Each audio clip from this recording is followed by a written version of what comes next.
Hilangnya Faiz 13. Aku berangkat dulu ya, bisiknya pelan. Mata setengah terbuka, Salsa berbalik badan ke arah suaminya, jangan lama-lama, Faiz mengangguk. Kamu hati-hati di rumah, ada apa-apa telepon. Dek, jaga mama ya. Yang pintar kasihan mama. Papa berangkat dulu. Dikekap bergantian dahi dan perut Salsa, tangan kekarnya mengusap sayang rambut sahabatnya sebelum menuruni kasur. Ditatap sekali lagi yang tidak kuat menahan kantuk lantas ditutup pintu pelan-pelan agar istrinya kembali terlelap. Salsa berjalan seperti setrikaan tidak tenang melihat jam yang melingkar di tangan sudah hampir 6:30 malam tapi suaminya yang izin belanja tak kunjung pulang. Kamu di mana sih Is? Hatinya tak tenang sejak jam 11 tadi tiba-tiba ia terbangun kaget tanpa bermimpi hatinya berdebar tidak karuan langsung berlari menuruni tangga sampai ke lantai bawah. Sepi. Ya, hari ini hari Minggu Faiz jadwalnya ke pasar mencari stok bahan makanan di saat kafenya sedang tutup. Salsa kembali naik ke atas mencoba menghubungi tapi tidak diangkat hanya pesan suara yang masuk. Ada apa Sa? Ini aku di jalan mau pulang. Kamu ingin sesuatu? Salsa lega suaminya baik-baik saja dari suaranya, dia berpesan hati-hati di jalan dia dan anak mereka menunggu di rumah. Tapi setengah jam, 1 jam 2 jam hingga malam hari suaminya tak kunjung tiba. Sudah coba menghubungi dan berkirim pesan tapi tidak dijawab, WhatsApp-nya hanya dibaca. Al, Faiz di situ kah? Iya kak, aku segera ke sana, lalu dimatikan sepihak teleponnya. Kenapa dimatikan? Air matanya kembali mengembun dituruni tangga lagi, entah ini yang keberapa kali. Semoga kandungannya baik-baik saja melanggar pantangan yang diberikan dokter. Dia duduk sendiri di lantai 1 yang sangat sepi setelah memastikan semua lampu menyala terang. Di sana dia terus mengirim pesan dan menelepon suaminya tapi masih saja tidak dijawab dan sampai akhirnya ketukan pintu membuyarkan semua ketegangannya sesaat. Kak, ini aku Ali. Dengan tetesan air mata dibuka pintu kafenya lalu dia berjalan keluar duduk di kursi depan.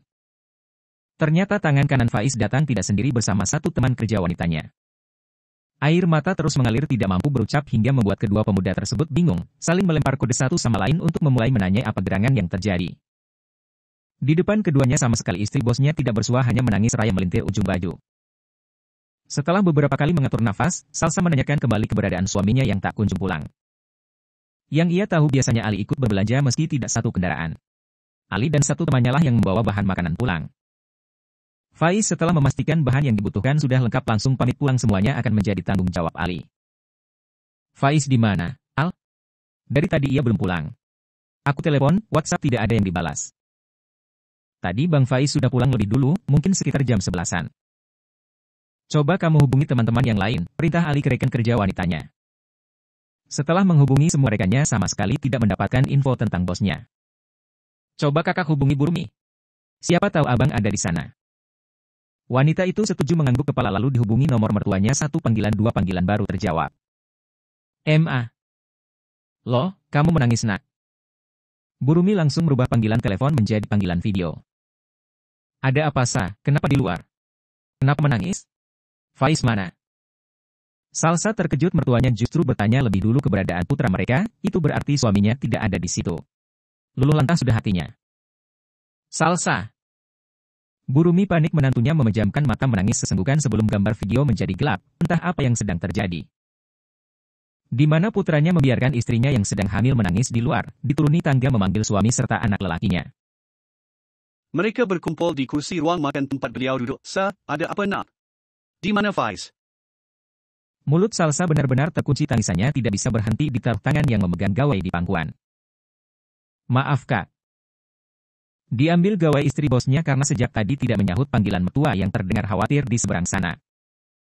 Burumi beserta anak suaminya berlari ke mobil untuk segera menemui Salsa.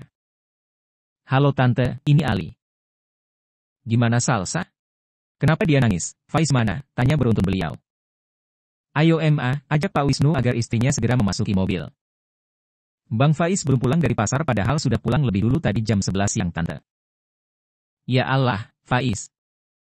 Diremas dada beliau pantas saja sedari semalam hatinya tidak tenang ingin berkunjung tapi sudah terlalu malam. Memang rencananya hari ini ingin menengok anak dan menantunya bersama keluarga lain menunggu Pak Wisnu sepulang kerja sekitar jam 8 malam. Ini istrinya Bang Faiz sendirian di rumah, kami baru sampai tante. Al, tolong ajak masuk Salsa kasihan dia lagi hamil. Tolong temani ya tunggu kami masih di jalan. Rekannya menuntun Salsa memasuki kafe mengajak duduk di kursi. Wanita hamil tersebut masih menangis sesenggukan mengkhawatirkan keberadaan suaminya yang entah sekarang ada di mana. Salsa. Di rengkauhan tubuh menantunya yang bergetar dengan tatapan mata kosong hanya isakannya yang terdengar menyayat hati.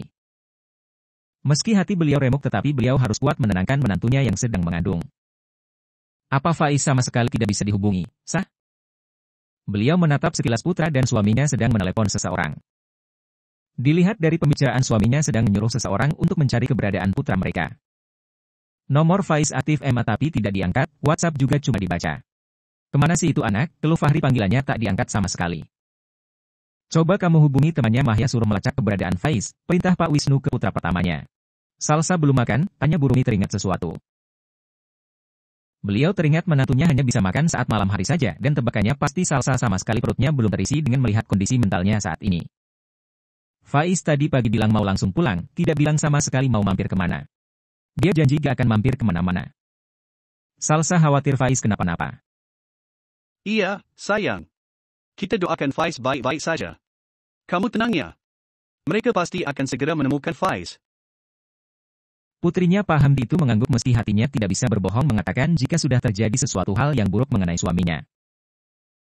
Mertua mengajaknya naik ke lantai atas, tidak baik dalam keadaan hamil di luar begini.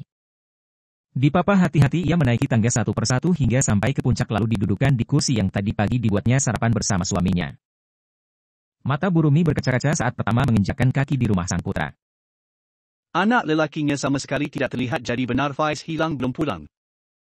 Di meja masih tergeletak makanan buatan putranya tadi pagi. Beliau menarik nafas dalam-dalam menahan tangis. Itu pasti masakan Faiz. Faiz, kamu di mana nak? Teriak beliau dalam hati memanggil.